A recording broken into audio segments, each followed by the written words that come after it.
This is Keep the Faith Ministry News. I'm Hal Mayer. It's common knowledge that the New Age movement has a strong foothold on our culture right now. Bookstores are lined with best-selling titles teaching people how to use crystals, how to meditate and cultivate higher consciousness, and how to make contact with spirit guides. As people like Jim Carrey and Oprah Winfrey continue to push things like Christ consciousness and meditation on the masses. Popular teachers like Deepak Chopra and Eckhart Tolle continue to sell millions of copies of books teaching the idea that God is an impersonal force in the universe and that we are to cultivate relationship with this force by shifting our consciousness and practicing things like mindfulness, presence, or yoga. 27% of Americans identify as spiritual but not religious, including 35% of Protestant Christians. This is one of the fast-growing spiritual religious demographics in the West right now. In fact, the population of those who identify as witches or pagans is continuing to increase as those who identify as Protestant Christian continues to decrease. Pew Research surveyed Americans to see what they thought about following 4 New Age beliefs. 1. Spiritual energy exists in physical things. 2. Psychics have reliable insight into the future. 3. Reincarnation. And 4. Astrology. Not only did 62% of the general public hold at least one of these New Age beliefs, 61% of professing Christians held one as well. Almost 1/3 of the professing Church of Christ believes they will live again in another body, in another life on this planet, even though the Bible says in Hebrews 9:27 that it is appointed for men to die once, but after this comes the judgment. Reincarnation contradicts the entire gospel. We will stand before the judgment seat of Christ. 4 in 10 professing Christians believes in psychics as a viable means of foretelling the future, even though the Bible repeatedly condemns this practice. If this isn't troubling enough, we have to remember that only 4 New Age beliefs were tested for this study.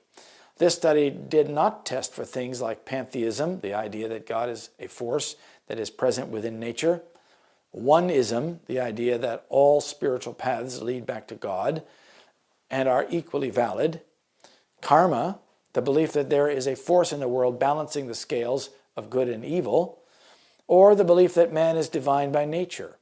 If we were to take other such New Age beliefs into account, it is a conservative estimate that at least 80% of the professing church holds to at least one New Age belief, which is nothing short of a theological crisis in the church. Atheism isn't the problem anymore in our culture, and neither is naturalism. 62% of Americans hold to New Age beliefs, while only 3% of the American population is atheist.